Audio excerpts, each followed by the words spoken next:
Hello and welcome to Buy Africa, the show where we focus on investment opportunities around the continent. I'm your host, Tshepo Modiba. Today, joining me on studio is Brian Dlamini from Afriwise Consult, and we'll be discussing the miracle that is Rwanda.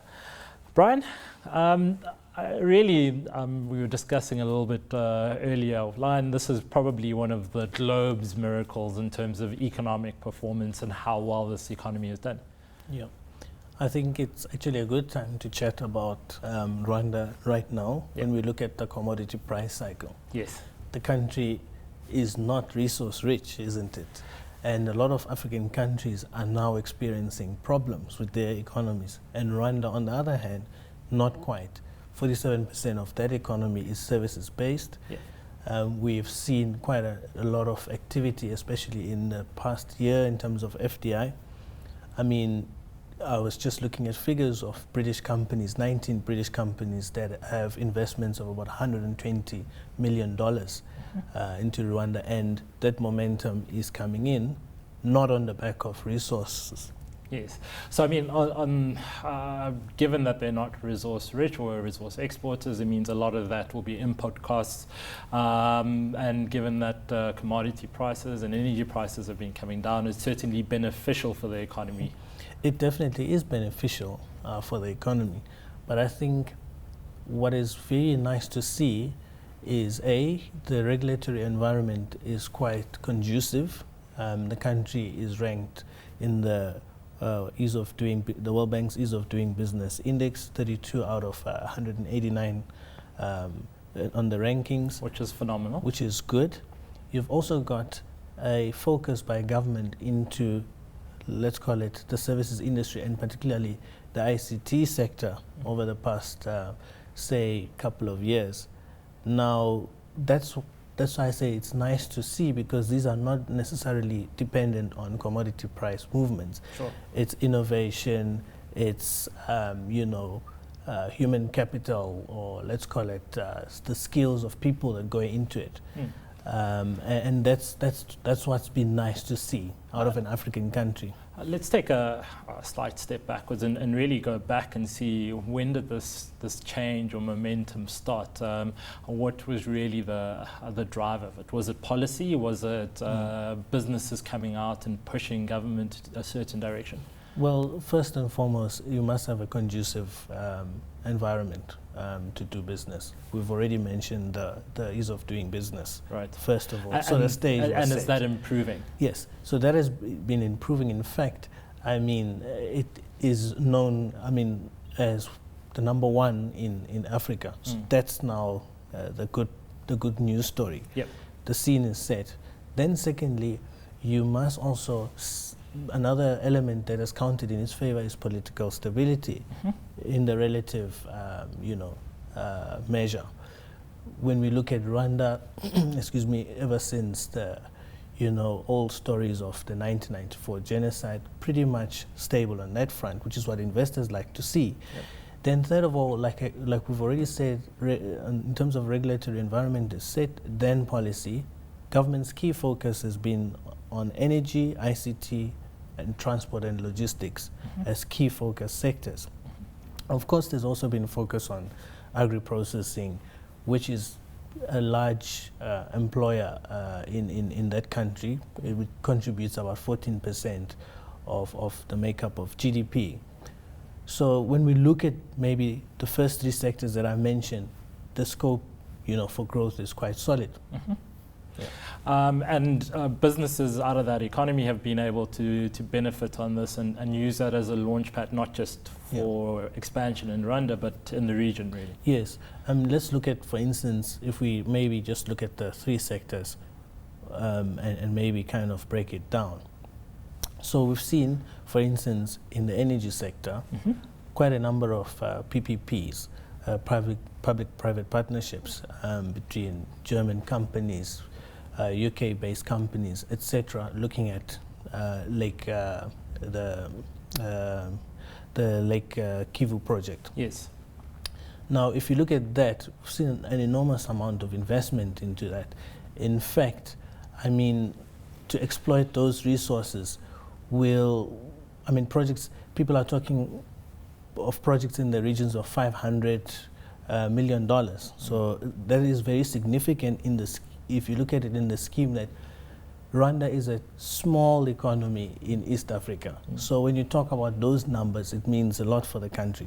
ICT, we're talking about 28% internet penetration.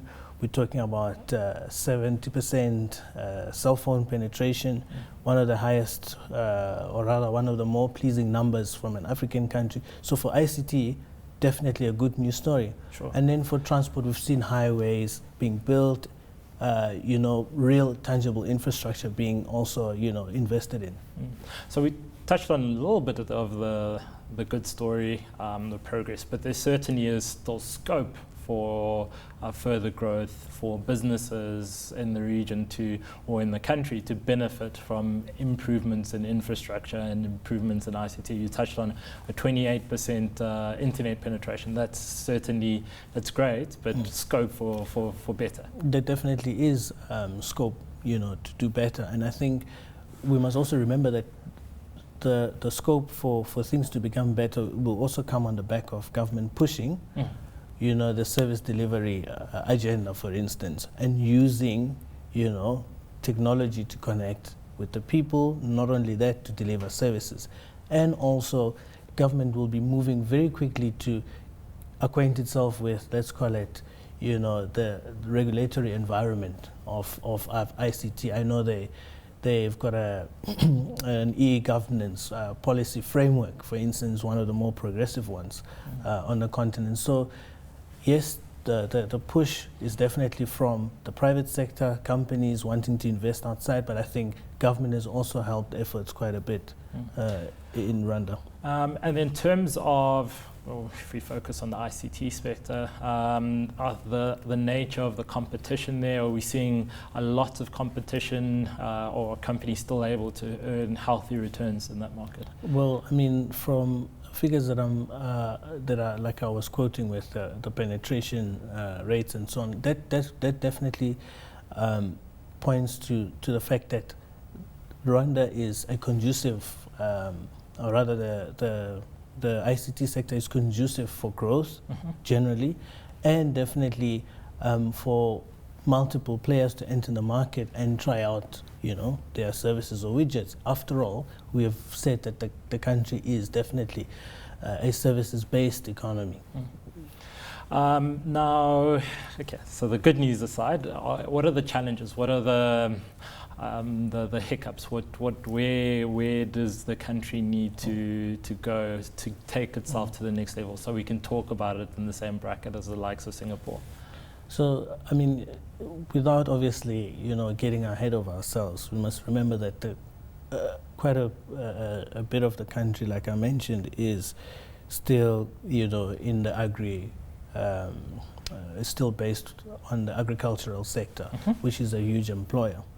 So that, already paints a picture to say we're not there yet at the Singapore level or whichever other, let's call it, developed country, where, a lot of the people still also depend on subsistence farming, for instance. So that's a reminder.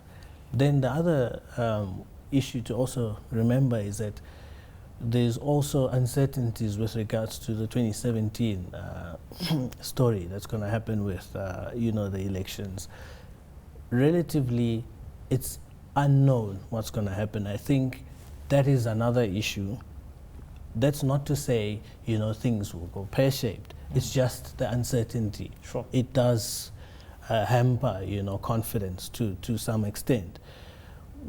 Then, you also look at other issues where, donor aid that goes into the countries on the back of political developments. That's another issue that comes into the equation. So not quite, at the level of, your Singapores, etc., but certainly on comparative terms, definitely way ahead of a lot of countries on the continent. And one of the darlings of East Africa from a, let's call it, economic point of view and policy point of view. Sure. Now, if we focus, I mean, one of the key challenges around the continent is certainly infrastructure, things like energy, specifically power generation for the economy. How is Rwanda shaping up relative to the rest of the continent? It actually is shaping up quite well. I already mentioned the exploitation of Lake Kivu. That's quite, there's a lot of, activity going on to extract the methane out of that lake and see, what possible viable options are there. What's nice about it is that there's public-private partnership, PPPs that are going on, and a nice, I suppose, you can go in with a nice framework and sit around the table with government and as private sector and say, what you want out of the deal, and government can also say what they want, and there can be adequate risk sharing. Now that's what's nice about, the power sector there. We're seeing the same type of trend, especially in South Africa with the renewables program that was going on. The private sector really liked that. The fact that they can sit around the table and carve out a, let's call it, long-term strategy to solve the energy crisis, whilst at the same time there's certainty about where things are going. Sure. So in Rwanda, that bodes very well for their energy sector. Certainly, I mean, from a generation point of view, it's good. Again, we must also remember, it still is a small country. Yes. So there isn't necessarily a need to build power stations like in South Africa, where you've got one of, the biggest economies on the African continent. Sure. That needs to generate power very fast. So in essence, their infrastructure is sufficient to cover the size of the economy and facilitate growth. Yes, so there is I would say probably there will be a deficit in the next, let's call it medium term, sure, if things don't change. But at the moment, they are not, for instance, in the situation that South Africa finds itself in. Okay, so you would say you remain bullish in terms of the underlying sectors from an investment perspective? So yes, definitely from a, on the ground type of account of the country, definitely bullish on what's happening in Rwanda. Perfect. Let's leave it there, Brian.